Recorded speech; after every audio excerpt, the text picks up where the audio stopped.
Hey, everybody. Welcome back once again to the Retro Wrestling Review USWA podcast. I'm your host, Gene Jackson, coming to you as always from the Retro Wrestling Archive in Gadsden, Alabama, along with producer Smokey doing his thing behind the scenes. And now join me in welcoming my co-hosts. First up, he's your favorite podcaster's favorite podcaster. It's Josh Briley from P3 Radio. Josh, how are we doing, sir? Man, I'm sleepy on this Sunday morning. I didn't get my nap out, but I got to rise and grind, as they say, right? I think grind that's on what this, and I'm gonna Whoa, grind on something else afterwards. Yeah, honey, I used to say that all the time. That's more like slumber and grind. Come on, honey, we gotta go talk about your raise. I'd like to tell you this show is going to get you fired up and get your energy back, but I don't know. If you watched it, you know that may not be the case. But before we get into that, we got to bring on our other co-host. He is the owner, founder, and president of STSpod.club, and he is Jonesboro, Arkansas. I just can't do it with the same enthusiasm. It's his thing. Jonesboro. There you go. Favorite resident. It's BT, Brian Tramel. Jonesboro's baby boy. That's me, man. I'm over here about to blow a skull gasket or skull fuse. I don't even know where I got that from, but I wrote it down. Was it from another podcast? I don't even remember. My best friend Dean and my favorite host of P3 Radio, Josh. I am here, guys. I'm here because the Jolly Royals paying me in Spaghetti Warehouse, and I'm ready. This fantastic day of Memphis wrestling with Dave Brown gone on vacation. As soon as I saw that, I was hoping Michael St. John got molested again, but I don't think he did. So. Well, Dave may have strategically picked this week to go on vacation. I don't want to bury the show before we get started, but no spoilers. But if you're watching the video, you see that Josh is riding the bull this morning. He just held it up for the camera. I'm wishing I had a couple of those to get fired up for this one, because I don't even know that Tommy Rich can get fired up for this. But yeah, October 19th, 1991, Michael St. John is going solo there at the desk, and he says we got some major names on the show today. The USWA World Tag Team Champions, Jeff Jarrett and Robert Fuller, the Unified World Heavyweight Champion and softball man number 1, Jerry the King Lawler, Dr. Tom Prichard, Eric's driver, Tony, will be here, and more of the fallout between Eric Embry, Eddie Marlin, the star of the show, and all the other people involved in that situation. So we go right into a video recap, and this is going to set the tone for today's show, let me tell you. We go back and see a recap of all the shit that has happened between Eric Embry and Eddie Marlin. And you could have just labeled this the severe beatings of Eddie Marlin, because I did not realize Eric Embry had kicked the shit out of him as many times and as thoroughly as he had. But I didn't clip this, although I almost did, because we actually saw a little more footage this time around than what we saw back when it actually happened, as far as like the match where he beat Eddie Marlin and Paul Neighbors and shaved their heads, and he's beating the shit out of him with a flag in the cage and all that. Did you guys have fun reminiscing on all these ass whippings Eddie Marlin took? Or are you like, okay, we're starting the show with a highlight reel of clips, this is going to be trouble? No, I immediately was thinking this. Well, I just thought whenever you said that, elderly abuse, that's what this mixtape is going to be called. But it was a great montage. If you know, the comedic aspect of it was they showed a bunch of footage of Eddie Marlin getting his ass whipping, like the big choke whenever he had him on a center screen, choking him with his tie when the big melee. It was funny, but yeah, when you just get down to it, it's just him beating up an old man. Yeah, I did a Richard and fast forwarded, so yeah, until Eddie Marlin started doing that promo, and I thought that was part of the montage at first, and then I rewound it again. But I did watch that stuff from the cage, and I stopped it because I hadn't seen it.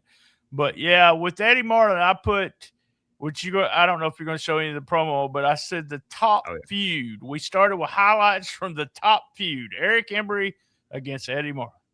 Yeah, I had to clip this because this is I don't know, like watching it, I was like, well, this sell tickets.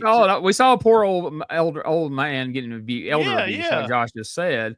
And then I'm like, all right, well, he's going to cut a fiery ass promo. But no, he cuts a promo just like an old man that, well, I know I might die out there, but if I get one good shot in the mouth, some bitch, that's going to be worth it. So let's check out what Eddie Marlin had to say, what Jeff Jarrett had to say. Of course, he's once again rocking the coat of many Post-it notes, and Robert Fuller's even got a word or two to throw in. Monday night at the Mid-South Coliseum, promoter Eddie Marlin, you got your chance. Well, you know, standing here watching that video, it brings back a lot of memories that I wished I didn't have. You made a statement that it had gone beyond animosity, it had gone to hatred. And now I know it's bad to stand here and say you hate somebody. You shouldn't say that, but I can't help it. Now, Eric Embry, I know you're in the back, and I hope you're listening. I know, I'm smart enough to know that I'm well past my prime. I couldn't get in the ring, just you and I, and stand toe-to-toe with you and fight you. But I want to promise you one thing, that I am going to get in the ring with you, and I'm going to stand toe-to-toe with you until the last breath is in my body. And during that time, if I have a chance to just bust you in your mouth one time, then whatever you do to me will be well worth it. Because I know in my corner in this match, I got two of the greatest wrestlers in the world to back me up. Absolutely, and that six-man tag match Monday night, Jeff Jarrett will be there. Well, you know, Michael, I've seen Eddie in home situations. I've seen him in business situations. I've seen him in just about every kind of encounter there is, and especially one, and that's a fight situation. And yeah, everybody says, yeah, he is an old man and he's past his prime. Well, one thing, he is a man, Eric Embry. And Eric, I want you to listen up real good. Pull your chair up there in the back and get your nose right on that screen, because I got something to tell you. Now, Eric Embry, me and Robert, when we teamed up, we said we were going to beat the Texas Hangman, and we did. And we became the USWA Tag Champs. We said we were going to beat every team that they put us against, and we did. We've made an awful lot of promises, and me and Robert have backed down from no one, and we've remained the USWA World Tag Team Champions, not represented just by the USWA, but the entire world. Now, Eric, I'm going to make a promise to you, and I mean this with all my heart. If I don't beat you, I'm going to come back out here next week, and I'm going to say, yeah, I don't need to be representing me and Robert as the tag champs. I don't need to be representing the USWA, and I might say that you're a better man than me. Well, Eric, you better get ready for one heck of a fight, because myself and Robert and Eddie, we're coming. And Eric, no, I'm not going to pin Tony Falk, and I'm not going to pin Tom Prichard. I'm putting your shoulders onto the mat, 1, 2, 3, and that is a promise. I can tell you something, Jeff. It'll be over my dead body that you come out here and stand and say that you're going to quit anything, because the one thing you're not, and that's a quitter. You know, and as far as Eddie Marlin goes back here, you know, I got a grandfather too, and he's the toughest son of a gun you ever saw. And I'll tell you, he'd take me down today and read the newspaper on me. He was like Eddie Marlin. He was the one who walked 5 miles down to the school. You got more fire in your little finger, Eddie Marlin, than that goofball Eric Embry's got in that great big belly of his. Let me tell you something. We come a long ways together. You to come out here and say you're going to bow down to him 1 second, I'm going to guarantee you this. You bring that dizzy, good-for-nothing Tom Prichard out there with you, all flapping his hair and eyes going 19 different directions, and that goofball driver of yours that ought to be driving right back to Texas right now instead of trying to six-man tag with the likes of Eddie Marlin and the world's tag team champions. I'm going to tell you something, Embry. He said you're going to get beat. You're going to get worse than beat. You're going to get that big fat belly of yours torn clean up. and you're going to be proud to stack old Dizzy up and get that driver of yours and get him all fired up to take your big fat rear end and Dizzy with you back to Texas. It'll be over the Tennessee Stud's dead body when we bow down to anything. Getting a little tired of all these folks out here making fun of Eric Embry's weight, man. It's not cool to bully people about their weight. This would never fly, No, I'm just kidding. You can make fun of fat people. Even now, with all the things you can't say about people, it's cool. You can make fun of fat people. But holy shit, like Eddie Marlin was like he was on Downers or some shit. Like Fuller saying, you got more fire in your little finger. I was like, not today, dude. Not today. Yeah, that was different, man. Like, yeah, it's not fired up Eddie Marlin. It's not, I've had it. This is it, Eddie Marlin. He's, like you said, he came out there like a real old man, which he has not presented himself in that light to this point, it seemed like. So maybe that's what they think that they should do. Well, obviously it is, lean into that for whatever reason, but I don't like seeing Eddie Marlin like that. He's the authority figure. He's a certified ass whooper. Everybody knows. My granny used to tell me about Eddie Marlin and stuff. Like he was him and Tommy Gilbert, big tag team. And then like seeing him like this, it's just weird. But I did like the thing where he was like, if I could just get one shot on you, that'd be all worth it. That ass whooping everywhere. I do like that part of it, but still it's weird how they switched him up. And it seemed like it was almost going to be a hostage situation if they do lose. He's like, Jeff's like, I'm going to come out here and relinquish the title. And then Stud's like, over my dead body. He reiterated that at the end, too. Somebody's going to die if that happens. So I'm kind of nervous. I mean, Fuller it's like no one cared what Eddie Marlin said. They kind of cared about what Jeff said. But, man, Robert got them fired up at the end. You could hear the crowd clapping and everything. Yeah. So I guess if you threaten to kill somebody on Memphis Wrestling, then or somebody's going to die, then that's what'll get you, Yeah, because, I mean, it had been kind of depressing up until Robert got the mic. Eddie Martin was like, I know I'm probably going to die. And if big fat Eric Embry hits me, I'm going to shatter like a glass table. But if I could just hit him one time before I croak, it's going to be all worth it. And then Jeff Jarrett. The funny thing about, like, I was wanting Michael St. John to actually speak up. Because, like, when Jeff Jarrett's like, if I lose this match, I'll come out here next week. And I'll say that y'all are the best and we're not worthy of being champions. I wanted Michael St. John to go, shut the fuck up, Jeff. You lost the titles 3 fucking times. You hadn't split the team yet. Every week with this, if we lose, we're going to split the team. And then you fucking lose. And have you split the team? No, here you stand out here right now with you stupid ass Post-it note. Look at that monitor right there, Jeff. Do you see what a dipshit you look like in this stupid ass coat right now? God damn. I'm sorry, guys. I get a little tense when Dave's not here. I just never. Can we cut that out? Oh, this is live? I forget. Yeah, this is the live show. Let's go to break. That's what I was hoping for, but we didn't get that. We just got a fired up Robert Fuller. And like you said, the crowd got into it, and it didn't sound like a funeral anymore. Love the way Bill Watts would do this. When Bill was doing a main event somewhere, you really never thought of him as being the old guy. Yeah. He never really. He just, I did this. This is what I'm going to do. Now, if they showed clips, you'd think to yourself, what the fuck is this old guy out here wrestling? But you didn't think that until after the fact. You wanted to see Bill Watts in that match as bad as you wanted to see anyone else. So I just don't like the way it's almost like, do you want to see an old man get killed or, like Josh said, elderly abuse? Come on out, Mid-South Coliseum. We're going to have some elderly abuse this week. Yeah, like, by the time you realized Bill Watts was an old man, they already had your money. You didn't right. It's the way Jim Ross and the other announcers sold it. Was like, oh fuck, y'all have done it now. Bill Watts is coming out of retirement. He's gonna whoop ass, And you believed it. You believed it. You was like, that motherfucker is bad. He's gonna, and then you see the highlights and you go, Who is that? Is that my daddy out there? Like, he just stood in the middle of the ring, and people ran at him and he punched, hit him, and they would bounce off of him, and he stood in one spot the entire time. Like an old dude fighting outside of Walmart because of a parking spot. Hey, there's a match. I think it's Stanford.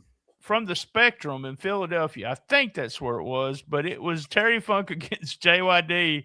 And we were told that Funk told JYD that he was going to stand in the middle of the ring and just run against him. And Funk worked him in the middle of the ring for the whole match. He would just come try to do moves. He would do moves. Everything was done right there in the middle of the ring. Me and Ray Russell called that match on one of the best of the WWE. Oh, y'all did? Oh, awesome. And that's exactly what happened, because we were like, Terry Funk has touched every inch of this ring. He's bumped to every corner, every side, out to the floor, back over the guardrail, into the crowd. Back, and JYD has taken 4 steps throughout this entire process. He told him to do that. Meltzer reported that. I never heard that side of it. That's cool. Yeah. Him and Funk were big buddies. Funk loved him some Meltzer, so. Pritchard's got him a new nickname from Robert Fuller, Dizzy. Dizzy, referring to him as Dizzy, and it seemed to kind of pop Jarrett. I seen every time he said it, Jeff would get a big smile on his face. So that I feel like that's some kind of inside joke there, but yeah. That's right. So, he was talking about your eyes going every which way. So then we get Embry, Dr. Tom, and Tony Falk out here. And I didn't clip this because I almost did, because damn, this show is really like 50% highlight show. But we've heard so many of these Embry promos. I want to go to what's coming up next. But it's all your typical stuff that you've heard Embry say 1,000 times now, and Dizzy is all fired up and he's pipered out. So yeah, they're gonna beat Eddie Marlin and Jeff Jarrett and Fuller, and Jarrett's gonna have to come out here and make good on his promise to, admit that he's not good enough to be a tag team champion. But I don't know. I was watching that the very first time this week. I was laughing because Jeff's like, we've managed to hold on to these titles and not lose them. Like, you've literally, that's been the formula. Texas Hangman show up, Texas Hangman win the belts, y'all win them back, they go away. Sabu and freaking Judge Dredd shows up, y'all lose the belts, then you win them back, then they go away. And then the Outlaw, or no, they weren't the Outlaws. What were they called the first time they come? The first tag, the Barroom Brawlers. Brawlers. And there was some other tag team that was there for like a week or two. I don't think they lost the belts to them. But they definitely lost the Barroom. They worked the Goons too. Yeah, they worked the Goons. And the Barroom Brawlers did win the belts for a week or two. So Jeff's kind of making a liar of himself here. But they really count on, in these days, for wrestling fans to not have any bit of memory at all in certain scenarios. Now, we can bring a guy back who ain't been here since 78, and you're supposed to remember that. But we don't expect you to remember the booking from 6 weeks ago. So it's a weird dynamic as far as that goes. And now we come to, I was wondering if we was going to repeat this after last week. But here he is, the Dog of War is back again, and he's still looking for Flea, and he still wants to get his hands on handsome Jimmy Valiant, and everybody's lying to him except Eric Embry. I come out here last week looking for Flea. And I was trying to be real nice about the deal. And I want to apologize for being all huffy and all that. But I'm getting sick and tired of the people in Tennessee lying to me about where she is. Now, Dog, let me make something straight. Last week you came out here, you were looking for Jimmy Valiant. Right. You said he was with Flea, and Jimmy Valiant was here about a month ago. And I was here on television. Dave Brown, who's on vacation this week, but he's not here. Could he tell you the same thing? Jimmy Valiant was here on TV, but there was no woman with him. I've asked a couple of the wrestlers that I've known for a long time, and they tell me the same thing. It seems to me that every time that he's booked somewhere, Eddie Marlin seems to book me somewhere else, or I'm not in the same place that he is. Well, Doc, I know that Flea's with him.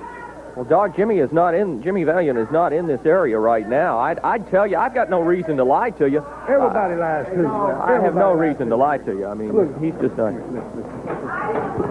How many times am I going to have to tell you before use this little brain up here, okay?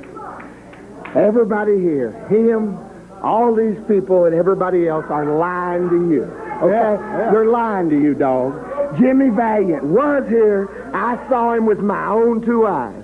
He had a girl with him about this tall. That's her. That's her. That's her. And he called her Flea. That's her. Now, you tell me she wasn't here. She wasn't here. Hey, listen. Now, think, okay? Now, I'm going to tell you. Do you know why all these people are lying to you? You know why they're all lying to you? I really have no idea. Well, listen, dog. If you saw Jimmy Valiant standing right there, and he had Flea with him, what would you do? What would you do, dog? I'd take his chain and I'd shove it down his throat. See, that's exactly why. Him, Jarrett, Fuller, Eddie Marlin, and everybody. What's the matter with these people? That's why. Because they know you'll kill Jimmy Valiant. I ain't got no love for him, and I ain't got nothing to lose. I got no reason to lie to you, dog. No reason to lie to you. You're the only one that says truth with me. Jimmy Valiant's got Flea with him, and me and Tommy seen him slap her, too. And you know it's true, Michael St. John. Eric. She needs to eat. He's been starving. No, now, come on, Eric. Hey, he's got her with him. And you better quit lying to me. You know you're lying, and you better quit lying. I've got no reason. Until Marlin quit lying to me, and all these people quit lying to me. You know it's got Flea with him. I have no reason to lie to this man. I did not see Jimmy Valiant with any woman when he was here, dog. I'd tell you if I did. Whew. Let's get to action in the ring. If you forget the fact that his name's Dog of War, it's funny to hear Eric Embry go, "He's lying to you, dog." He's lying. Sounds like current lingo of some sort. But he is lying. He is a fucking liar because he had Sweet Georgia Brown with him. Yeah, about that height. He did not have a woman. That's what with got him. me. That's what he said. That's all it took. The average height of a woman. That's her. A woman about this tall. Oh, that's her. Like, without a shadow of a doubt. I thought it was shitty though, dude. Like maybe they're trying to project this, or Eric just I don't know. But when he said use that little brain of yours, how many times have I had to tell you this? That kind of like makes it seem like a of mice of men situation. After this one, I'm like, oh dear God, we're not making this to where Eric's manipulating Dog of War for him to turn babyface, are we? Because that's going to be terrible. Like, he's not a babyface. He's barely a heel at this point. Like, why would you take a guy who has zero acting skills at all to try to do this freaking? I mean, it was bad last week, and they at least did make this one shorter. Like, Embry got out there a lot faster than he did last week. But oh my God, this was just painful. And then we saw him wrestle last week, and all I can think during that match is like, can you imagine buying a ticket to see him against Jimmy fucking Valiant? What kind of match that's going to be? I mean, you can say what you want about Jimmy and love him all you want, but you know, a lot of that depends on the opponent bumping for him and making him look good by this point. Dog of War ain't in any spot to make anybody look good, I don't think, unless he's just holding back until we get to the big match. But my mind went to the Leatherface situation, what we were discussing initially with him, where it's like he wrestles like a serial killer of you know what I mean? He's wrestling like a guy that's crazy. He wrestles like a biker, you know, like he wrestles like he don't know what the hell he's doing. That's fair. Yeah. True enough. What do you think, BT? That was horrible. The thing that I love, you know, about this talk. Yep, that's her. That's her. That's her. That's all 100%. It took. And it's weird. It's like I don't know. Just this looks like a bad scene out of a B movie, but I'm talking, you know, maybe Z movie. That's the way it feels so bad. It feels so bad. It's like, and God, please don't be doing that where he's gonna abuse Dog of War and he turns. No one's gonna give a shit about the Dog of War. So, and then Tom Prichard throws in, and he's not feeding her either. I'm like, well, look at Jimmy Valiant. He's not feeding himself. You can't hold that against him. Lord. Yeah, I don't know, man. I don't know where they're going with this, but our friend Tony Myers contacted me last week and had a little bit of insight about some of this, but I won't tell any of that to spoil it right here. We'll talk about it as it comes to pass about who Flea was and all that. So We'll get there. And up next, we've got a tag team match. We got Eric Embry and Dr. Tom Prichard taking on Dave Dowdy and the hot new babyface, Freezer Thompson. We got to watch this clip because I am a fan of the new fiery babyface, Freezer Thompson. Now, we've watched this guy for years in Memphis, and we have not seen this side of him. But holy shit, check this out. Flamboyant Eric Embry and Dr. Tom Prichard. Opening up, Freezer Thompson in the ring against Dr. Tom Prichard. And in the corner, flamboyant Eric Embry. And Tom Prichard is driver Tony Falk, who claims that Eric Embry is the most misunderstood man in wrestling. I don't know about it. Eric Embry trying to stir some more trouble up. Freezer Thompson right now in the ring, showing good measure on Dr. Tom Prichard. Tag is made. Embry going to come in right now. Dave Dowdy and Freezer Thompson up against flamboyant Eric Embry and Dr. Tom Prichard. Nice block by Freezer in the right hand. And Embry goes down. Well, perhaps Eric Embry too busy trying to stir up the dog of war and trying to throw those challenges in the direction of Eddie Marlin to take care of business in this match. Freezer Thompson with an arm drag almost threw Embry right out of the ring.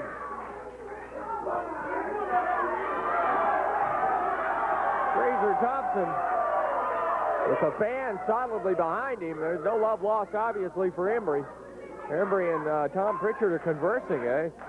Certainly don't want to take a man like Thompson lightly, but I'll tell you, Freezer Thompson over the past few weeks, I would say even a month, has come on strong in the USWA, showing improvement, marked improvement, each and every week we've had the opportunity to see him. Side headlock, Thompson on Prichard. Prichard caught, Thompson back into the ropes, and Thompson holding on as Prichard tried to free himself, but to no avail. Embry not very pleased about what's going on. Thompson holding on. Big man, the freeze, holding on to Prichard. Prichard not having much success against Thompson, and now Thompson put in the corner and comes out. Look at that, backs away and escapes the grasp of Embry and Prichard. Looked like they wanted to double team him. That was what was on their mind, but Thompson alertly escaping the corner. And Prichard outfoxed. Now he's saying, you try him. Tag made, and Embry coming back into the ring.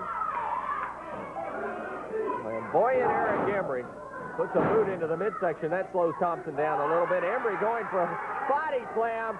Reverse. Thompson put Embry into the mat. Thompson doing very, very well. Embry throwing them straps down. But Freezer Thompson with things going his way in this match, holding his own very well against a couple of tough customers in Eric Embry and Dr. Tom Prichard. Thompson backed up again. Oh! The reaction of the fans giving you full throttle as to what happened. Eric Embry just punched Prichard. Embry and Thompson in the ring again. Center of the ring, tag is made. We'll see Dave Dowdy. You come here, Mike. Eric Embry. What is this now? I don't want to fight. I want to talk to you. I got a lot of respect for you, big guy. Now, a couple of my guys have been out telling you I've been sending you messages. Now, evidently, you didn't believe that they were coming from the man. So I'm here to tell you myself, face to face, Freezer. You got a lot of potential, guy. You ain't bad at all. You're almost good. Now, you come with me. I'll get you a big old Stinson cowboy hat. I'll make you a real cowboy, Freezer. All you got to do, big guy, is come with the boys from Texas. That's all you got to do. Come with the boys from Texas, Freezer. You know, Eric Embry, I know you're a champion, brother. That's right. I can make you one. But all I can say, I'm not going to do it. I know how you treat, but I'm not going to do it. And you're not? Well, let me tell you something, tough guy. I'm not going to do it. Well, what you do is you go home and you write this down. That Freezer just made the biggest mistake of his life. And I'll see you later.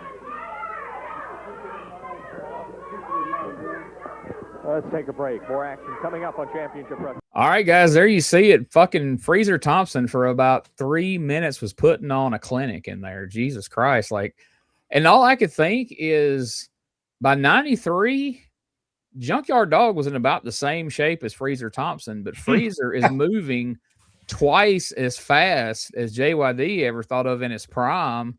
He looked good here. That falling clothesline bit he did there at the beginning, I was like, holy shit. Like, I wish they would have stuck with this. I mean, we know in the long run it doesn't really go that way, but I thought he was a believable babyface, and they're kind of hurting right now anyway, right?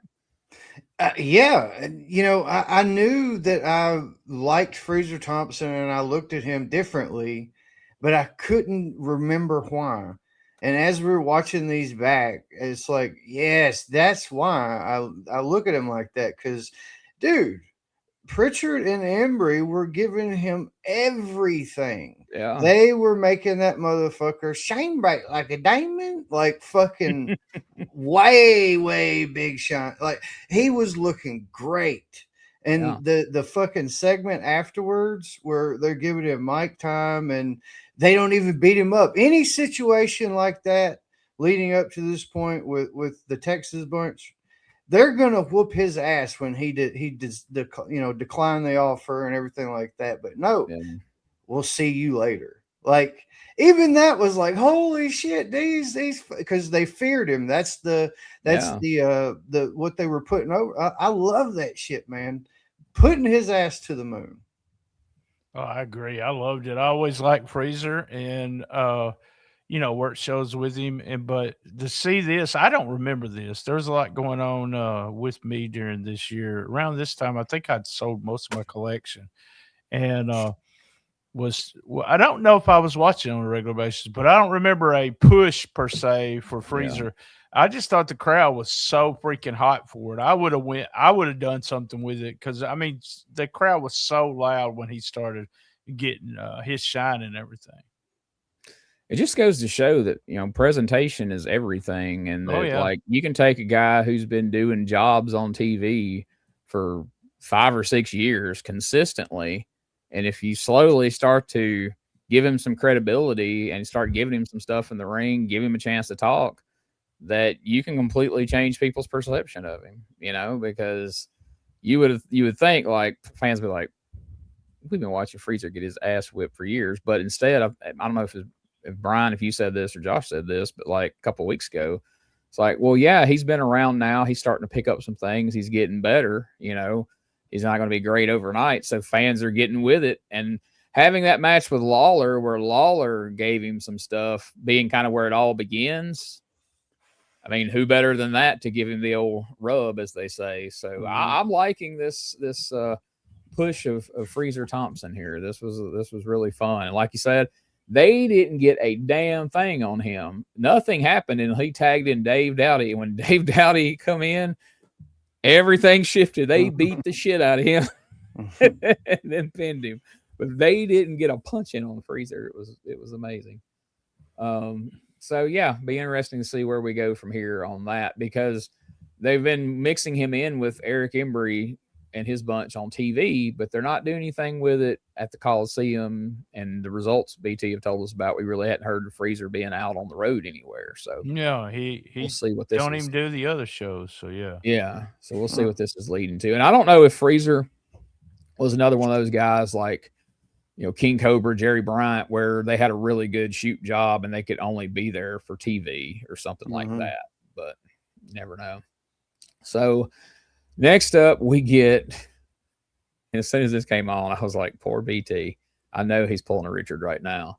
Like, they commenced to replay damn near every bit of all that stuff from last week. Baller showing off the video and him interacting with everybody and all that shit. It's there's another one of those deals too, like you said about Eddie Marlin. I'm like, all right, because I fast forwarded to it too, and it's like, well, wait a minute, what's live and what's? I had to notice his shirt changed. Yeah, I did the same thing. Back up. So yeah, let's hear. I've got a pretty big clip here. I don't know if we'll sit through all of it. I don't know. It may shut down in the middle like our Freezer Thompson. I'm so bummed out that happened. We're going to have it fixed. When your time you watch this, you're not even going to know what I'm talking about. The video is going to play as normal, but let's just say we had a little bit of technical glitch. I don't know if that's producer Smokey's fault or if it's just it's his fault. But let's take a look at Lawler's promo.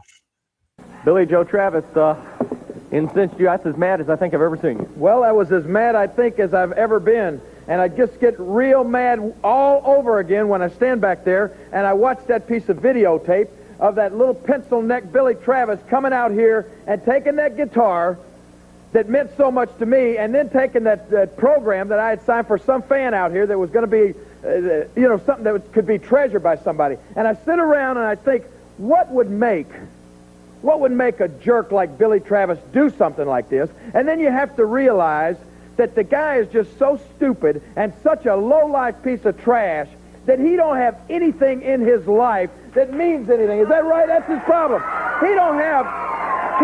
You need to get a life, Billy Travis. You don't have any friends. You don't have anything that means anything to you. You have no pride in yourself. You have no pride in your profession. And the reason for that is, Billy Travis, is because you are... I got to stop for just a second. I got to be real careful here, Billy Travis. You see, when I look at a jerk like you, the first time I ever laid eyes on that scrawny little body of Billy Travis, I wondered to myself, I said, how can this guy call himself a wrestler? He ought to be arrested for impersonating a professional wrestler. Matter of fact, I remember I said, hey, Billy Travis, you got a string hanging off your shoulder there, and then I realized it was his arm. Now, let me tell you something, Travis. I'm saying all this because I'm laying a little groundwork. You see, what I'm doing is I'm trying to let the people realize what kind of jerk you really are, what kind of low-life individual you really are. Now, I know that when you stand and look in the mirror, you see that scrawny little body of yours, and then you look at the other wrestlers around and you realize, even though your brain is about the size of a black-eyed pea, you still realize in there that you wouldn't have a chance. You wouldn't have a snowball's chance in Hades, brother, if you stepped in the ring with somebody and just tried to go one-on-one with them. Matching up your physical abilities with theirs, you wouldn't have a prayer, and you know it. So it just kind of goes on and on from there. So, we talked about how many clips there are this week. I don't know if they were just short on wrestlers or what the situation was, but this was like an 8 or 9 minute promo from Lawler. Like, clearly we're stretching and just filling time, and he talked forever. And the crazy thing is, like, I think we only actually had 2 matches on this entire show, but then there were wrestlers who came out who were dressed to wrestle that never wrestled. So it's like, why did we not have more matches and not these, just... I understand showing some clips from last week, but my God, we saw half of last week's television show in the midst of this show. And then these promos are just going on forever. But what did you think about Lawler's promo here? He got in a couple of his classic lines, the string hanging from his shoulder and all that kind of shit. But overall, what did y'all think of this promo from Lawler? Well, before the promo is where I got enraged. They started with that fucking softball shit again, the clips. And I was like, motherfucker, this is out of control. Yes. And then I realized. Come over to my side, Josh. Come over to my side. Well, I'm just, this fucking Garth Brooks game, and the guy snubbed him on video. He still showed it again. And I mean, that's, and then they started showing other clips. I'm like, okay, they're filling time again. I get it. And then when he did that promo, it was like a fucking, a big chunk of time. I mean, like you said, 8 or 9 minutes. By like minute 4, I'm thinking, what the hell is going on? He's like dissecting Billy Joe Travis, just boom. And another thing, your mama wasn't shit. He fucking just went through the gauntlet. Your mama used to wear a moo-moo. And what? What the hell? And she burned all the grilled cheeses up. She wasn't worth a fuck. Like, it was almost too much of him just like freestyling on fuck Billy Joe Travis. It's like Rob went back and booked this promo from today. Like, we got all this hatred of Billy Joe Travis happening on our network right now that I'm not happy with, and then Lawler just doubles down on it here. What the fuck? I've witnessed that from afar. I've seen it, but I haven't interjected myself. But goddamn, I've got to get me one of them "I'm a Billy Joe Travis guy" shirts. There we go. That's how much and I don't know if I said this before, but whenever Billy Joe showed up initially and he started doing the Burt Prentice concerts, I had to, because I remember I've only seen him once, and it was the dying days of USWA. It was like 1997 at Northside High School. And I was like, man, I think I've got his autograph. I can't remember. And I found the goddamn the program. And sure enough, Billy Travis right there. I was like, hell yeah. But man, it was such a special memory. Well, that's cool. I'm glad we finally get some positive Billy promo reinforcement here. So, first of all, I thought he was Thunderbolt Patterson there for a second. Lola said, "Oh, I can't say that. No, I can't say that." And I was like, "Where did you get that from?" And then, okay, y'all can tell me I'm wrong here. Billy Joe, and I've been, face to face with both guys, Billy Joe and, Lauder called me a fat piece of shit. So been face to face. Aren't they right at the same size? He's talking about how small Billy is, and they're both the same size. So well, that's if you get up to the urinal, I guarantee you they're not. well, this is true. But I think you just wanted to get that line in about the string hanging off his. I guess I didn't get that, and the old deal. You're not supposed to be. I always shit on people, but what if Billy Joe Travis beats him Monday night? This stupid guy with no brain and no body beat him. So I don't know. I'm really been, I don't know if y'all have noticed this, but I've really been siren on Jerry the King Lawler for the last 4 or 5 weeks. So hopefully I like this up till he started throwing in all the stuff about fireball and fireworks, and we're going to have some fire. It's going to get hot Monday night. And I was thinking the softball, the beginning of the softball montage 4 weeks ago was where the train went off the tracks with you. I saw it live in progress. Yeah, you were. It was those shirts. It was those shirts first, y'all, and then the montage. So yeah. I've been waiting for you to show up with the collar cut out of one of your shirts there. Oh, by the way, that's not a challenge, by the way. I'm just saying I expected it to happen. Let me just say, if you're watching USWA or listen to it on a Wednesday, Saturday morning, every Saturday morning, we do the Power Pro show. Power Pro, every Saturday morning, 11 a.m. This Saturday morning, I have a special T-shirt for Gene and Rob. So, yes. So there's a teaser as they call it. The king of the teasers, BT. I don't know if that sounds the way I intended it. But so one more thing, because I called out Jeff Jarrett on something in his promo, and I got to call Lawler out on something here. Michael St. John says, as soon as Lawler walks out, sets the crown down, that's about as mad as I think I've ever seen you. And Lawler says, I think that's about as mad as I've ever been. And I'm thinking, Tommy Rich and Austin Idol ran your nuts in the ring post and cut your hair. Eddie and Doug Gilbert hit you with a fucking car. But him busting your guitar with all the autographs on it that you marked out for and tore up the program, that's the maddest you've ever been. I got to call bullshit on that. God damn it, Gaylord Perry signed that guitar. Fuck that. He might not give me the time of day, but he wrote his name on this freaking guitar. Yes, he loves that motherfucker. That's what he said. And I Billy Joe to recreate it on a different guitar. Oh man, now I kind of want to go back. Like there's at least one big long video, but I think there's a couple where Lawler has taken people through his house and showed him all these different collectibles he has.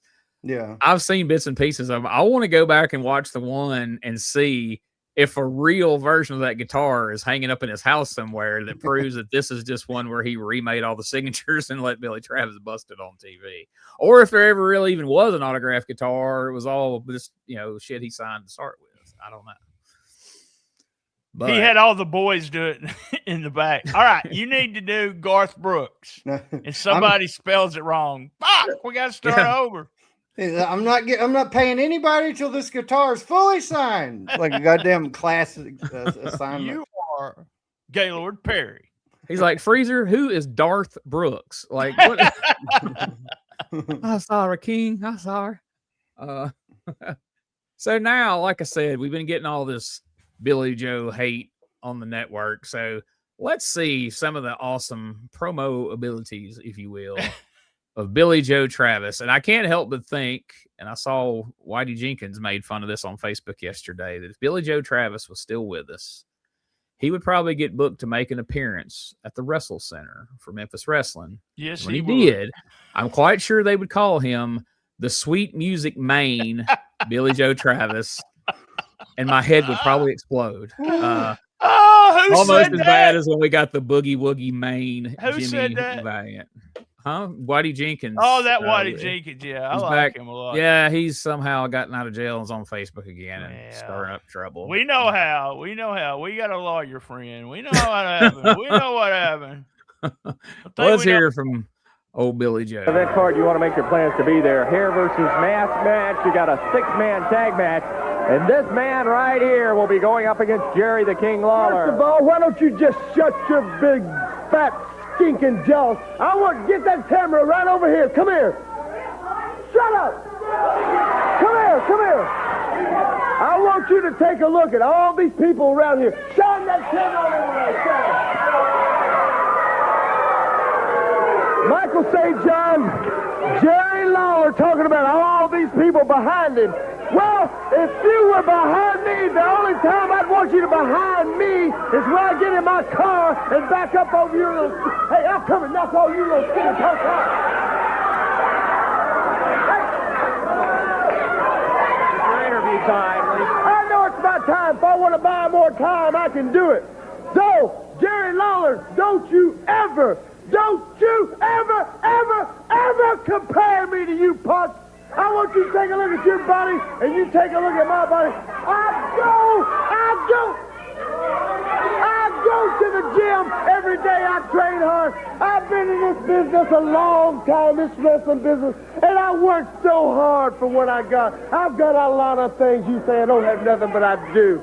And now, the only thing you're right about, I am dangerous. I'm a dangerous man. And I'm going to be $2,300 dangerous because I am going to beat your brains out, punk.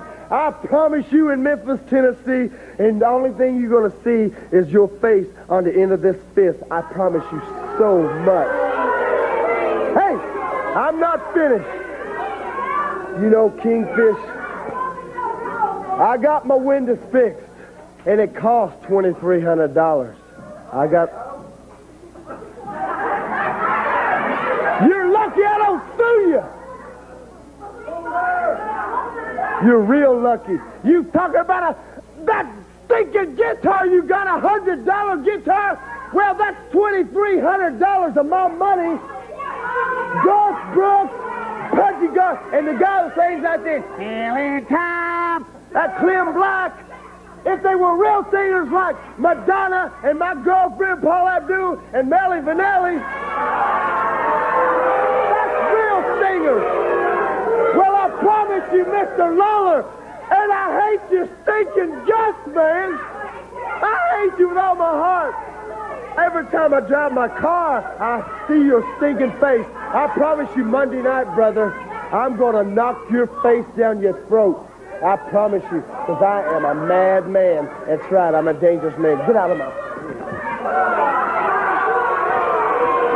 Well, I think one thing is for sure, what he says about being a madman is true more ways than one.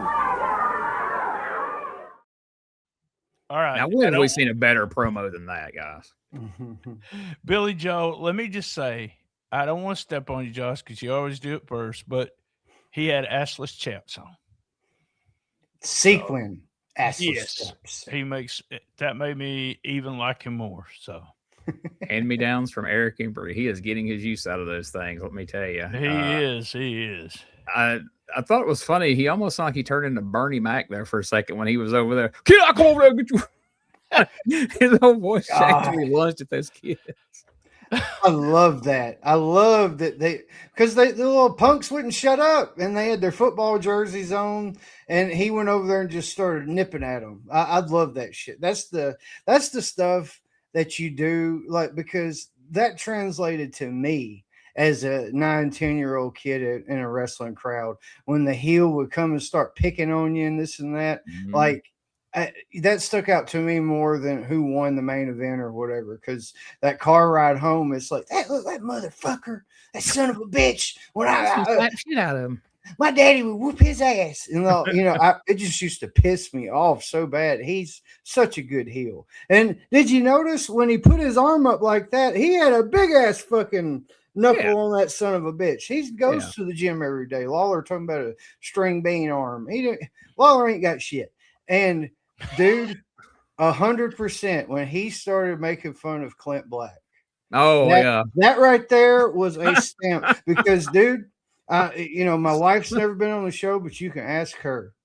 I fucking hate Clint Black so much. I hate anytime that motherfucker comes on. Got heat with Josh. Clint Black does. He comes on XM. We're changing it. Turn that shit to the 80s or something. I'm not listening to that bullshit. That's Golden Girls for me. Every time it come on my TV, I turn it off. It don't come on my TV. Golden Girls don't. So there you go. Black's got that Harris brother heat from the 93 season. The only thing that would be fitting is if he sang their theme song. If he would come out like, remember how Limp Bizkit did for Undertaker with Rollin'? Clint Black could do Killing Time, because that's what you're doing if you're just watching the fucking Harris brother match. Did he say he was going back over some kids? Is that what he said? He said he said something about the fans standing behind him, and he said the only times I want you standing behind me is when I'm fixing to back up over you in my car. Then he snapped off at the little football team kids. I love it. He kept selling he'd get going, then somebody yell something, and he'd stop and look over there at him like, dude, that makes people want to come be in the fucking studio. That makes you want to go buy a ticket. We're like, we're going to go stir him up Monday night when he's trying to wrestle Lawler.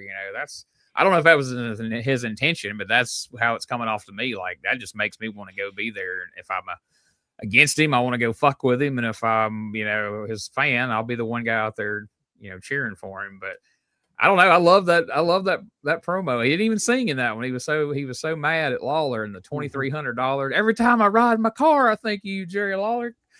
Good shit. Now I want to go, if it wouldn't get thrown off YouTube, now I want to go make a highlight video of the Harris brothers set to Killing Time by Clint Black. Because they use so many weird songs and videos. Like, I think most fans would just be like, I forgot about that. Yeah, they did do that video with Clint Black. And it made more sense than some of the ones from the 80s they did, like freaking John Denver songs over Bill Dundee. Josh, what would you do if you met the Harris brothers, at a restaurant or something, and they were all buddy with you and said, we'll buy you supper, blah, blah, blah, and they're just really cool, nice guys? Would you still hate them? Oh, yeah. All right. Good deal. I appreciate that. That's first off, I'm too paranoid for that. I would immediately shut that shit down. I'm not sitting down with you. I don't want nothing to do with you. And that fucking tattoo on your arm and all that. Fuck both of you guys. Hey, he said that to them in a restaurant, and they're trying to get him to eat with them. I'd be afraid they were going to poison me. I'm going to tell you, like Earthquake said in Clerks 2 when he told Wanda Sykes, you can't taste racism, baby. You can't taste racism. When they were trying to give him the free food. After Randall said, well, that's right. That's right. You can't. The phrase he was trying to bring back. We'll just say that. If you've seen Clerk 2, you know what I'm talking about. If you haven't, you should watch it. Don't bother with anything after that, but that one's pretty good. All right. So I just got a message from, he who shall not now be named's attorney, and said that he would appreciate it if Mr. WJ's name never be spoken on this show. And he added, Billy Joe Travis sucks. So, hell. Don't even do don't even know how he knew. Like, I don't even know how he knew we were talking about that right now. That's kind of weird. Maybe he's tapped my microphone or something. He's got you bugged. He's got you bugged. Are we going to talk about my favorite new wrestler? Y'all skipped the match. My favorite new wrestler on Memphis Wrestling is Doug Masters. Oh my! No, we haven't skipped it. It's next. Oh, I thought the second fall was next because they did 2 falls. Did they do a fall before Billy's thing? Yes. All right. Well, my bad. We'll go back and correct that then. I'm sorry. Masters did a flying body press for the win. Oh, well, he didn't. He tried anyway. No, that was Jeff Jarrett that did that. But Masters' accent, where is he originally from? That is such a weird accent to be a pro wrestler. He's up from that Portland area. That's all. I mean, I know that's where he started wrestling everything. Right. Must be. I guess I've never heard anybody from. I mean, it's just a strange accent, but he had Billy Jack Haynes. Yeah, he had good gear on, man. Well, Michael St. John was dunking on him last week about his robe looking like it had icicles from a Christmas tree across the back of it. Him and Dave were giving him shit about it last week. So I don't know, man. But yeah, that's our expiration of time main event. Hey, we'll just keep doing this till we run out of fucking time. Match of the week is Jeff Jarrett and Robert Fuller, the USWA World Tag Team. They keep throwing that world part in there. It's like, come on, guys. All over the world, y'all. All over the world. Well, and pretty soon they're going to be bragging about they were rated in Pro Wrestling Illustrated and who they were rated over and all that. Spoiler. Mm-hmm. Sorry, BT. Wow. But then they take on Doug Masters and the Scorpion. One of these weird teams we talked about in the past where they put a jobber with somebody they're clearly going to do something with. So BT just told you what happened in the first fall. Jeff Jarrett gets the win. Now tell us about the second fall. The second fall had them winning the second fall, and they just pretty much beat up Scorpion. He came out, Masters did, saying he's going to call up one of his Portland partners. Actually, it is one of his Portland partners. He's going to call somebody up for next week. I'm not going to spoil it, but I got something to say about that next week because they're putting those two guys as heels, especially his partner, is just kind of silly. So. Yeah, don't get too excited. If whoever you're thinking of from Portland right now that it could possibly be, it's not going to be. Oh, I'm excited. I love these guys. God, I'm saying that to the listeners. I know. Oh, my bad. I know you get excited over weird and inappropriate things, but I'm just saying for the listener, their mind's going wild right now. It could be the Grappler. It could be Billy Jack Haynes. It might be Mike Miller returns. No, Roddy Piper. It could be the actual Roddy Piper. And it could. Tom Prichard is going to be screwed. I'm not going to spoil y'all. So then Michael St. John's plugging where the USWA is going to be. Drummond's, Tennessee, Jonesboro, Arkansas, Clarksville, Mississippi, Blytheville, Arkansas, South Paragould, Germantown. And during the Blytheville plug, Michael St. John mentions that handsome Jimmy Valiant will be there, and God damn it, it's like saying Beetlejuice 3 times. Here comes the dog of damn war out here.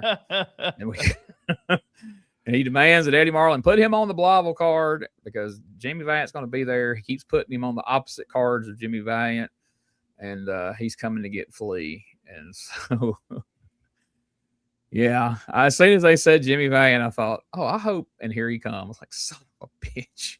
Well, the best thing that could happen in this situation, it's not going to be the wrestling match. It would be like a stipulation match where it's Dog of War's mullet versus Jimmy Valiant's beard.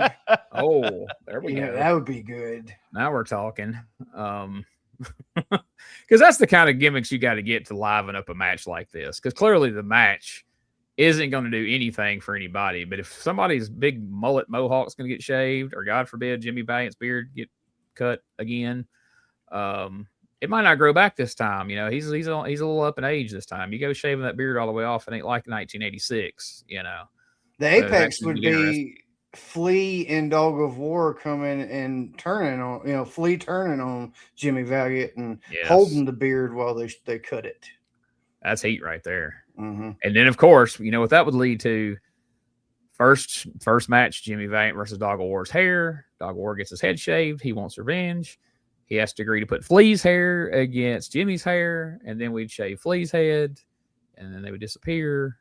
Now, I'm hoping that's not spoiling anything because I don't know what's getting ready to happen. I'm just saying if we go by Memphis norms and what went on in the Jeff Jarrett and Brian Christopher feud 93 that we watched, when everybody on the roster besides Brian Christopher got their head shaved over the course of, we had Mr. Clyde and freaking, I can't even remember the goofy manager's names, but I think we were bringing people in specifically just to shave their heads. Like, these are people Brian knows personally that would shave their head. Like, I was at the car wash the other day, and this guy said he'd get his head shaved for me. So come on down here, my new manager. So Lawler comes out again after Billy's been out there. I didn't clip this, but he kind of responds to what Billy said. But the biggest thing is he sees Billy's fancy new sequin vest on the desk, and he takes it with him and says he's going to do something special with Billy Jack's new jacket. Now, I'm not even going to speculate what Lawler would qualify as doing something special with Billy Joe's jacket, but I feel like anything I say right now would be wildly inappropriate. And unfortunately, our Patreon show's on hiatus, so I'll just have to keep it to myself. Well, you ain't got to guess too hard because Michael St. John made sure he fucking implied what the fuck that meant. It's going to be a hot time out there. Barbecue, something, fireworks. Oh, God, I hate And that. Lawler had to do it that way because he couldn't come on TV and say, I'm going to set fire to this son of a bitch in the middle of the ring, and then I'm going to burn his ass. The fire marshal would be all over that. Well, luckily, Michael didn't make like a bad guess. Like, are y'all going to have a circle jerk around it in the dressing room, Lawler? I was like, no, we're going to burn it in a freaking barrel. What are you talking about? Oh, sorry. Are we live? Shit, we are live. Damn it. Poor Michael St. John if he watches Sequin this has show. no Sorry, Michael. Sequin has no absorption. It just slides right off. Hey, we love Michael St. John here. He's an excellent announcer, and he's on our friend Randy Hill's podcast every week, and he's helping out our friend Bo James with some stuff these days. So yeah, Michael St. John's a good guy. We're just having fun. Everybody calm down. It's not like these assholes that are out there really talking shit about Billy Joe Travis. We're just having fun here. We're not being mean-spirited and unnecessarily hateful like some people are. I love Michael St. John's. Oh, MSJ. So did you say what happened in the second fall? We had I think Scorpion got the win. I know Fuller and Jarrett did because he came out and said he needed a partner. And then we had. Are you going to tell the last segment? I got some bitching to do, so go ahead. We'll let you lead the last segment then. All right, last segment. Dundee came up dressed up, nowhere to go. Dundee because he had a suit on, and he started talking about this hair match. Okay. They just pushed that hair match to the side. Any other Monday night, if you're going to put two people's hair, especially Dutch Mantel, it's like it was nothing. It's like everybody knows it's going to be the mask. It's not going to be the hair. And Dundee dressed up just cracked me up. All I could think of is when I was a kid, that's what the older folks would say to you when you would show up at church and something new. They'd dressed up, nowhere to go, huh? Got a baptism to go through after this, brother.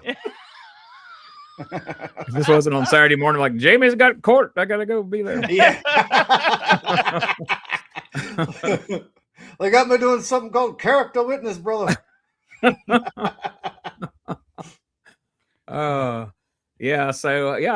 talk about that here in a minute when we run down the card. We've got a hair versus mask match. I don't know if it's just Dutch's the hair on his head or if they're gonna shave his back and the whole bit. They're gonna wear out a pair of clippers on this match if they're not careful. Because Dundee's rocking that big ass mullet we've mentioned a few times, and that's going to clog it up in and of itself before we get to Dutch. So, So Dundee promises that Tuesday morning the Texas Outlaw will be on a Greyhound bus back to Dallas because they're taking those masks off, and everybody's going to see who they are, even though we've never officially said who they are other than the Barroom Brawlers. I don't think the names Jeff Sword and Doug Vines have ever been spoken through this whole ordeal, have they? Because when Jarrett and Fuller had the separate matches, it was Barroom Brawler number 1, Barroom Brawler number 2, and then he came out on TV, whichever one of them it was, and was like, "You don't know which one of us is number 1 and number 2." Like, he was proud of that fact that they didn't know exactly who they were. Well, I don't know about number 1, but I know you sure as hell number 2 over there. Number 2 the shits.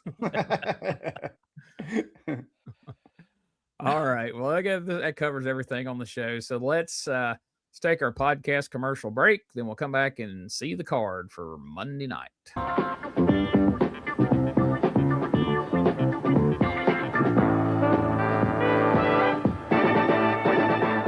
Jackson, Tennessee, get ready to kick your summer off with a laugh as Highland Avenue Comedy brings the funny to Hub City Brewing Company June 6th at 8 p.m. Get ready for a night of nonstop laughs with some of the best comedians around. Whether you're out with friends or planning the perfect date night, you don't want to miss this show. Tickets are only $10, and you can get yours now at HubCityEvents.com and come enjoy some great drinks, great vibes, and even better comedy. Highland Avenue Comedy at Hub City Brewing Company June 6th at 8 p.m. Be there!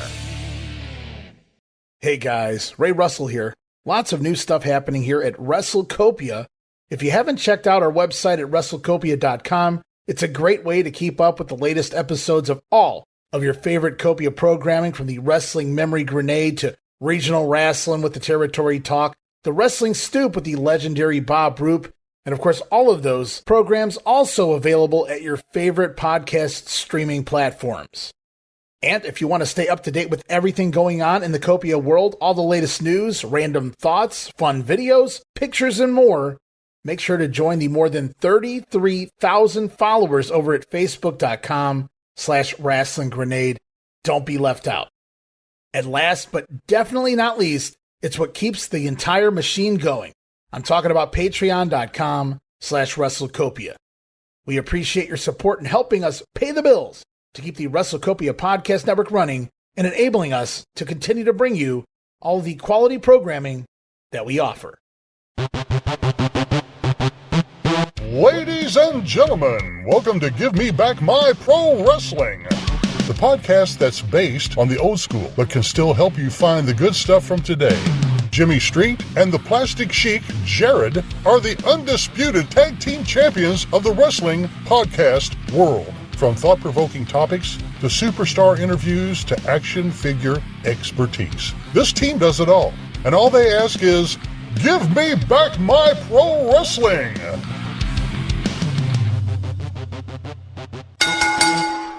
Every other Thursday, wherever you listen to podcasts.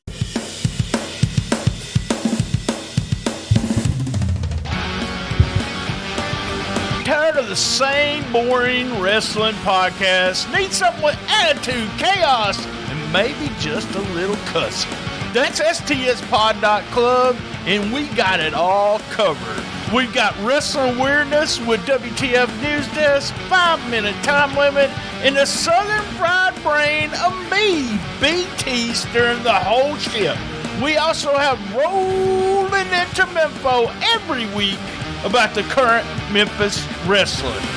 Interviews, hot takes, and wrestling outrageousness so wild it might get you banned in 12 states. That's right, it's SDSPod.club, or search all podcast catchers for Shooting the Shiznit, where wrestling podcasts grow chest hair. Not sure what that meant. Love my mama. Many assumed that Memphis wrestling was dead when the USWA ended in September 1997. But by April 1998, a new era of professional wrestling in Memphis began. And now, the Retro Wrestling Archive is taking you back to 1998 to revisit the entire run of Power Pro Wrestling, one episode at a time. Every match, every promo, every wild Memphis moment, nothing gets skipped, nothing gets sugarcoated. If it happened on TV, you'll hear about it. Catch the Retro Wrestling Review Power Pro Wrestling podcast, live streaming every Saturday at 10 a.m. Central on YouTube and Facebook, and everywhere you get your podcasts. Don't just remember it, we live it. All right, we are back, and now let's let Michael St. John tell us what the card is going to be at the Mid-South Coliseum after this show filled with last week's show. All the action Monday night, Mid-South Coliseum. To open things up, Dog of War will be in action. He's out looking for Handsome Jimmy. To be honest with you, I haven't seen or heard of Handsome Jimmy in a couple of months or so. But anyway, Dog of War will get his test Monday night at the Mid-South Coliseum as he takes on the Dirty White Boy Tony Anthony to open up the action. Then you'll see new kid Brian Christopher in action against Doug Masters. Doug, a newcomer to the USWA, a tough guy out of Portland, Oregon. Made a very successful debut here last week on Championship Wrestling. New kid Brian Christopher against Doug Masters. Then the Birdman, Coco Beware, returns to the Mid-South Coliseum Monday night. I'm sure he'll have Frankie with him. Coco will be taking on the rookie. Can't say I know a lot about this fella, but anyway, knowing Coco Beware, he can handle himself, and I'm sure will be up to the measure come Monday night, Mid-South Coliseum. Coco Beware against the rookie. Then the first of three big main events, and this is a very interesting match. It will be the hair against the mask. Superstar Bill Dundee and Dirty Dutch Mantell putting their hair on the line against the mask of the so-called Texas Outlaws. There's been a lot of discussion throughout the ranks of the USWA that indeed the Texas Outlaws or the Barroom Brawlers will come Monday night at the Mid-South Coliseum, have the opportunity to maybe find out once and for all who's behind the mask of the Texas Outlaws. They will put their mask on the line against the hair of superstar Bill Dundee and Dirty Dutch Mantell. Something will fall come Monday night at the Mid-South Coliseum.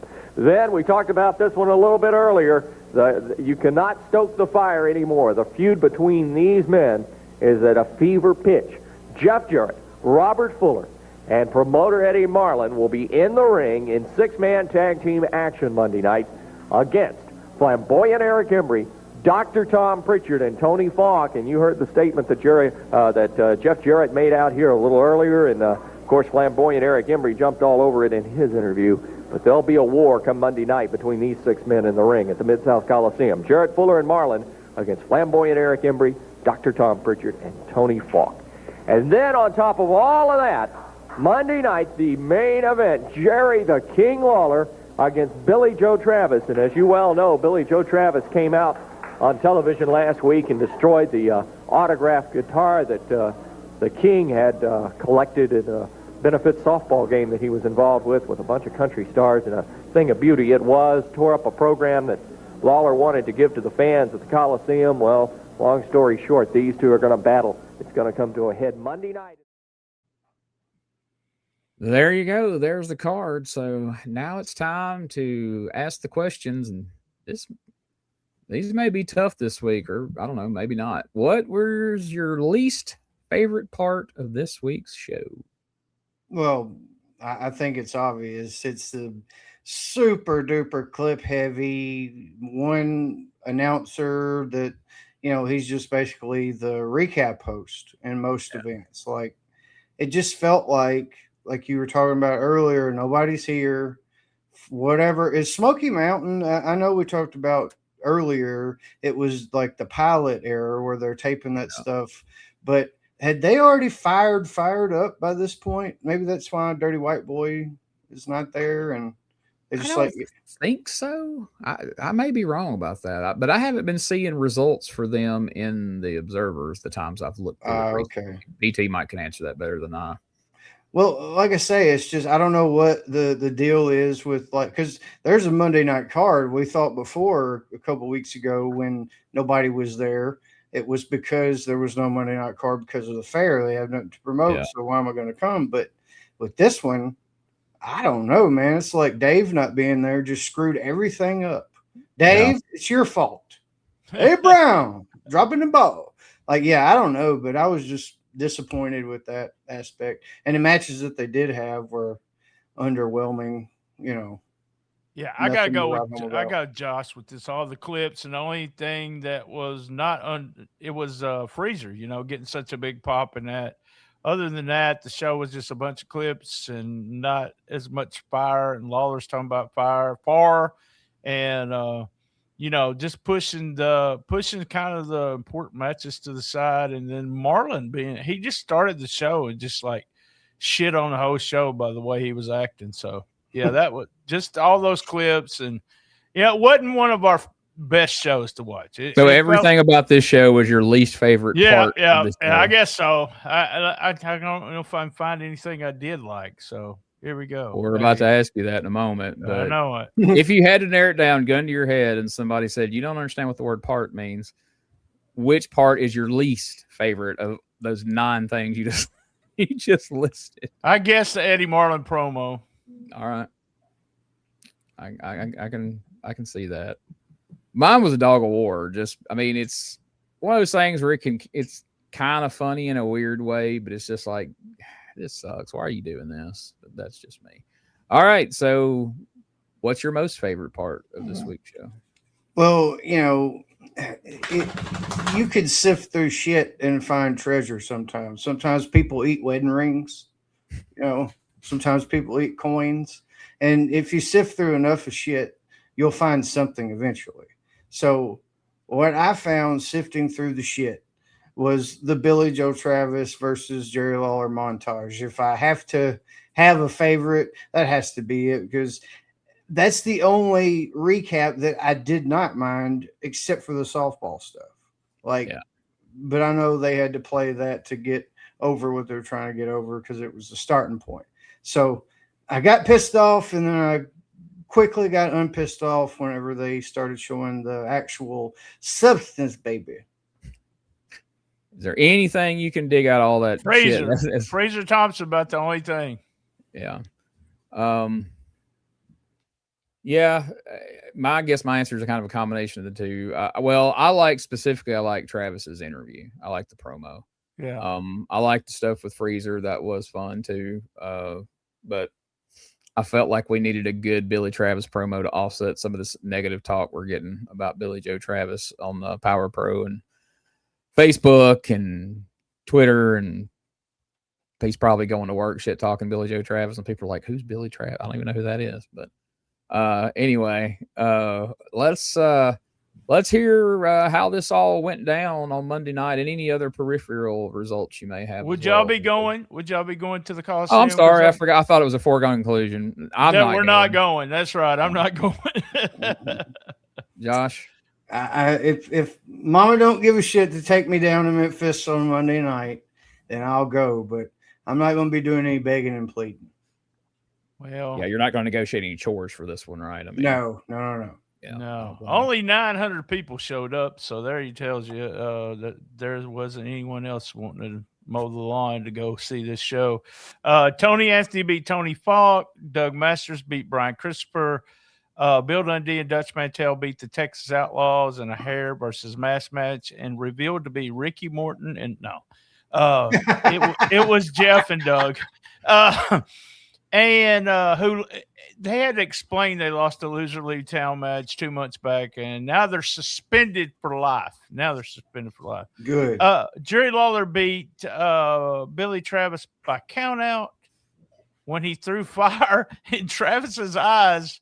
So he threw fire in Travis's eyes, and Travis must have fell out of the ring, and so they counted him out. That's what it's saying. And the finale saw Jeff Jarrett, Robert Fuller, and Eddie Marlin beat Eric Embry, Tom Prichard, and Tony Falk when Jarrett pinned Prichard. And after the match, Embry and Prichard had their breakup, with Prichard going face.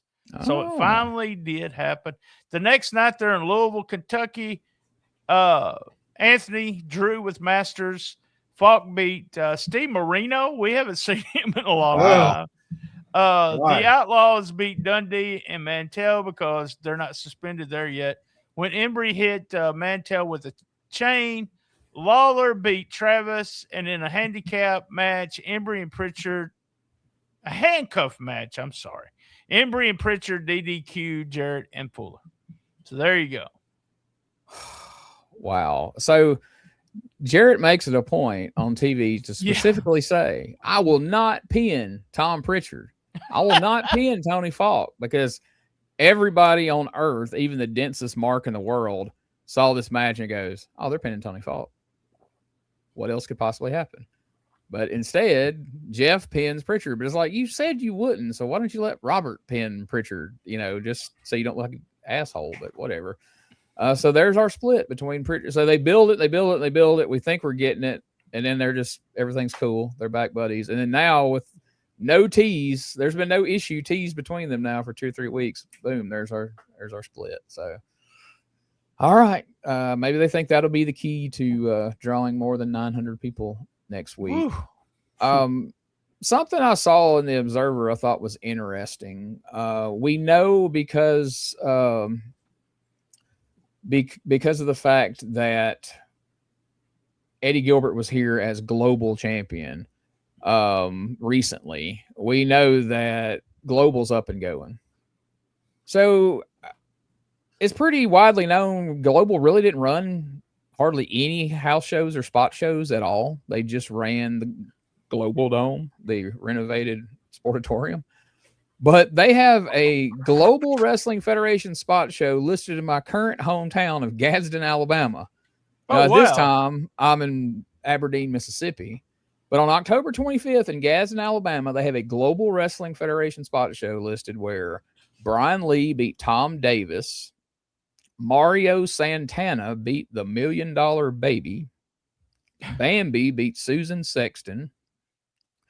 The Maulers beat Chick and Rick Donovan.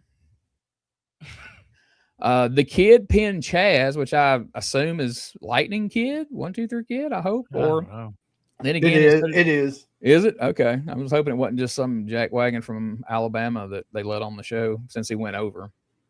And then in the main event, the Patriot beat Axis the Demolisher. Axe, Bill Eadie's clever name to get around the WWE trademark, by disqualification when the Kid interfered on Axis the Demolisher's behalf. What a weird, of all the places in the world to have one of the very, very, very few global alleged spot shows, Gadsden, Alabama. No attendance given. I would love to have known what that drew in 1991. So yeah, there we go, man. I really hope things pick up next week. It'll be interesting to see what next week's show is, because they got to kind of hit the panic button here and do something, I think. And as much as I enjoy Billy Joe Travis, I don't think him in the top feud with Lawler is going to be the answer right now. Let's just be honest. But maybe I'm wrong. Maybe they'll find I have a feeling something fun is going to come out of Billy Joe getting burned, right? Like he's going to show up, his head wrapped like a mummy or some shit, like looking like the Invisible Man. Yeah, there's got to be a payoff. Sunglasses, something. Yeah, absolutely. There's got to be a payoff to that, I would have to think. So before we go, you know what time it is? It's time for plugs. BT, what's happening over at stspod.club this week? Every day we do the Shiznit Minute talking about the current wrestling scene. We've got all episodes. Memphis in May. In May, it's Memphis then and now.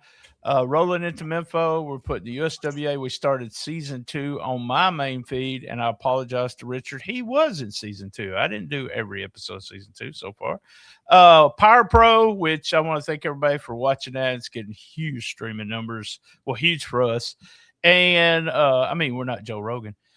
This Monday, if you already listened to this, we loaded up 5-minute time limit. I highly recommend you join the Patreon to listen to that.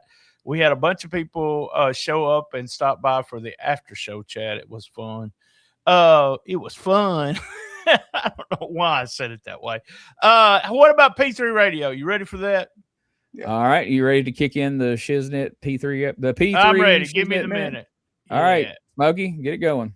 This episode was called Busy Man Josh. The intro was kind of messed up. I don't know what's going on with Richard. He's got tech problems. I know that surprised both of y'all. Richard puts over his dog's penis a lot, and it makes me feel uncomfortable. And Josh called him Bandit, which was hilarious if you know anything about Richard's history. His older dog. Something about cooking lasagna when you're doing something with your dog's penis. I don't know what's up with that. He scolded Josh for microwaving a Pop-Tart. Mm-hmm. He has heat with microwaves, I believe. Richard always finds it weird if you do something different than him, because Richard's way is the best. Josh and Richard both watch weird shit on YouTube. I don't know. All I watch is big booties and wrestling videos. So, and sometimes it's the same thing. Richard's DNA might be weak or not. Date rate was okay in the 60s. Richard, what if his dad stuck around? Man, then he talked to he's on TRT, and the size of his balls have really, really got smaller. And there was a story about a spiritual consultant who likes to touch legs of women, and I think I am open for any consultant.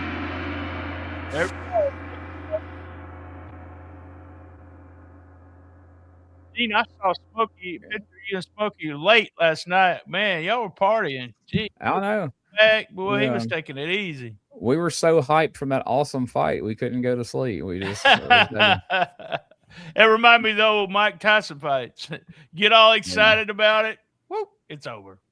Yeah, Gina Carano says, I've been training for a year and a half. Like, you trained for a year and a half to get tapped out in 17 seconds. Like, good job. Oh, wow. I didn't know that's what happened. Yeah. Huh. Yeah. That's the way they should have promoted Ronda Rousey in WWE. She'd still be a star. Just go in and beat people in 15 seconds. Yeah, at least for a while anyway. But, yeah, I don't know. All the usual shit that gets said afterwards. It was a work. Jake Paul's full of shit. I'll never watch another thing of his. And it's all the same people saying that say it after every Jake Paul event. They'll all be there next time if he finds somebody that they want to see. But oh yeah, I mean, my theory is I don't know that I necessarily buy that it's a work, because it was a work. They'd have put a little more time in and made people feel like they got their money's worth. I don't think they would have had all but one match end in the first round. I agree. So I don't necessarily buy into that. But, you know, there's these people who've always got to just claim everything's a work just to blanketly cover themselves in case. Well, there'll be something that Ronda Rousey done. She like flicked her eye the wrong way to tell her that she was fixing to do it. That's the way they did with the Mike Tyson fight. It's like he moved his mouth. He stuck his tongue out. I'm like, what the fuck? Well, now their big theory is, so they went to CM Punk during the time between the Diaz fight and the Rousey fight, and the CM Punk said, I think Rousey's going to tap her out with an armbar. And so then people were actually saying on Facebook, oh, he was sitting in there when they called the finish and he spoiled it. I'm like, yeah, you had to be Nostradamus to know that Ronda Rousey's going to tap somebody out with a fucking armbar. Like, come on now. Let's not be trying to get my gimmick. That CM Punk trying to get my gimmick. Yeah, that was his ode to BT. I'm surprised he didn't give you a shout out right after you said it. Like, Ronda Rousey with armbar, right, BT? That's right, bitches. Hey, y'all didn't pay anything for it, folks. So can you really get that mad? I mean, it's not like they're charging you an extra $30 like fucking WWE is now. So, is there anything else we'd like to add? Well, not the go home line, but anything else we need to add before we tap out for the week in less than 17 seconds? I mean, more than 17 seconds. My bad. Nope. Like, there's nothing compelling to add to this week's show. We got through it. Whew. Yeah, it was tough. Yeah. It was a lot of filler. So I hope they bring it next week. I hope Dave Brown is back. Because, boy, nothing against Michael St. John, but like you said, he's usually the co-host or he's just hosting a recap show. What I don't understand and what really, really disappointed me is one time this season so far, Dave and Michael St. John were both away. We got 1991 Corey Macklin on TV, and it was glorious. He was there to call when Robert Fuller got a plastic bag put over his head. And he's, this is ridiculous. They're trying to kill the stud. So why not have Corey Macklin here with Michael St. John? That's what I was hoping for, but we didn't get it. But never fear, folks, not to be a complete spoiler. You will see some Corey Macklin again before 1991's over. So stick with us. You do not want to miss that. And if you love Corey as much as Gene does, join us for the Power Pro show. So did you say something about that last week? We had the rights now to put the Power Pro show that we're watching. You're putting them per week up on Retro. So that's pretty cool. Yeah, Randy said it was cool with him if we shared the actual Power Pro show that we're reviewing. So each week as the podcast drops, The way it's going to work, if you're paying attention on YouTube, the actual Power Pro show is going to stream live at 10 a.m. and as it ends at 11 a.m., then the podcast starts streaming. So you can actually watch it beforehand and then watch our review of it if you so choose. Or if you got stuff going on Saturday morning, it's accessible all the time after the show ends at noon. So however you want to partake of it, it's there. But yes, Corey Macklin is fucking killing it over there on Power Pro, just doing a bang up job. He's been my favorite part of the show. I have voted for him as the must see, or what is it? We're doing BT's gimmick over there. The must see or the MVP or the MVP. That's what I've been voting him for, Matt. Right? He's definitely. Yeah, I think so.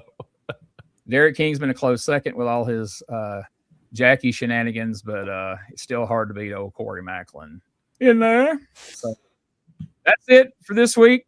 BT. I love my mama.